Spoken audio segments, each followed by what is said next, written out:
Guys अक्सर आए दिन हमारे सामने अलग अलग तरह के मेम्स आते रहते हैं और हम लोग मेम्स को एंजॉय भी बहुत करते हैं। और डेफिनेटली आप लोगों ने किसी ना किसी मेम में ये हंसता हुआ आदमी का चेहरा तो जरूर देखा होगा। पर मेरा सवाल ये है कि ये हंसता हुआ आदमी का चेहरा क्या एक्चुअली ये एक स्केच है या फिर एक ओरिजिनल आदमी की फोटो है? क्या आप ये बात जानते हैं? चलिए मैं आपको बताता हूं। ये एक्चुअली कोई स्केच नहीं है बल्कि ये एक ओरिजिनल आदमी की फोटो है।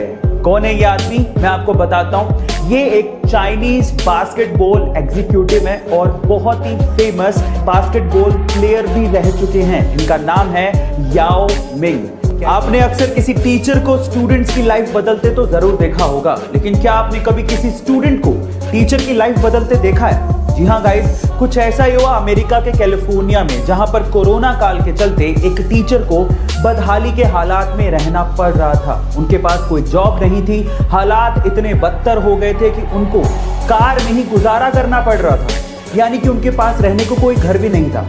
और ये हालात उनके एक स्टूडेंट स्टीवन से देखे नहीं गए। फिर उस स्टूडेंट ने एक्चुअली फंड रेज की अपने टीचर के लिए, और जब टीचर का जन्मदिन आया तो लगभग $27,000 यानी कि 20 लाख रुपए का चेक एज अ ग्रेटिट्यूड अपनी टीचर को गिफ्ट किया।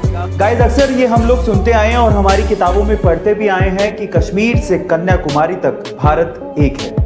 लेकिन क्या आपको पता है कि कश्मीर से भी ऊपर लद्दाख में एक जगह है जिसका नाम है काराकोरम, और वो भी भारत का हिस्सा है?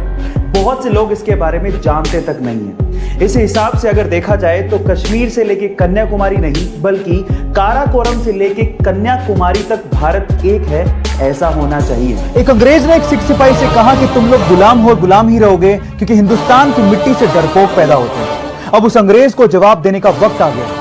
ये बात वो सारागढ़ी पर तैनात 21 सिख सिपाहियों को तब कह रहा था जब 10,000 अफगान सिपाहियों ने उन्हें चारों तरफ से घेर लिया था।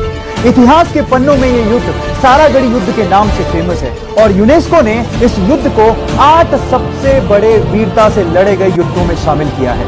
इस युद्ध में 21 सिख सिपाहियों ने 10,000 अफगान सिपाहियों को घुटनों पर लाके खड़ा कर दिया था और यह साबित कर दिया था कि हिंदुस्तान की मिट्टी से कायर नहीं, वीर पैदा होते हैं। आज मेरी पगड़ी भी केसरी, जब बहेगा मेरा लहू भी केसरी और मेरा जवाब भी केसरी। युद्ध और उनकी वीरता को देखते हुए मुझे गुरु गोविंद सिंह की 2 लाइनें याद आती हैं। 1.25 लाख से एक पे लड़ावा, तभी गोविंद सिंह नाम का। अपने पैशन को फॉलो करने के बावजूद भी अगर आप सक्सेसफुल नहीं हैं तो उसका रीजन नंबर 5 है that you only believe in luck.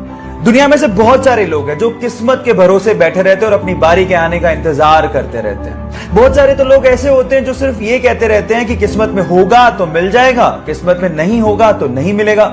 Late me tell you guys, आपको वो नहीं मिलता जो आप चाहते हैं, बल्कि आपको वो मिलता है जो आप डिजर्व करते हैं। और किस्मत के भरोसे बैठे रहने वाले को सिर्फ उतना ही मिलता है जितना हार्ड वर्क करने वाले छोड़ जाते हैं। 1983 के एक अहमदाबाद टेस्ट मैच में कपिल देव ने वेस्टइंडीज के खिलाफ 9 विकेट निकाले। इस शानदार परफॉर्मेंस के बाद उन्हें इंग्लिश मीडिया को एड्रेस करने जाना था। जब ये बात नवजोत सिंह सिद्धू को पता लगी तो उन्होंने कहा कि पाजी आपकी इंग्लिश वैसी माशाअल्लाह है, इससे बढ़िया अपन एक मूवी देखने चलते हैं। तो पाजी ने कहा सरदार तू क्या समझता, मैं डरता हूं, वट कर देंगे वट। अगले दिन कॉन्फ्रेंस रूम में एक इंग्लिश पर्सन ने कपिल देव से सवाल पूछा, India has so much population, why India can not produce more Kapil Dev?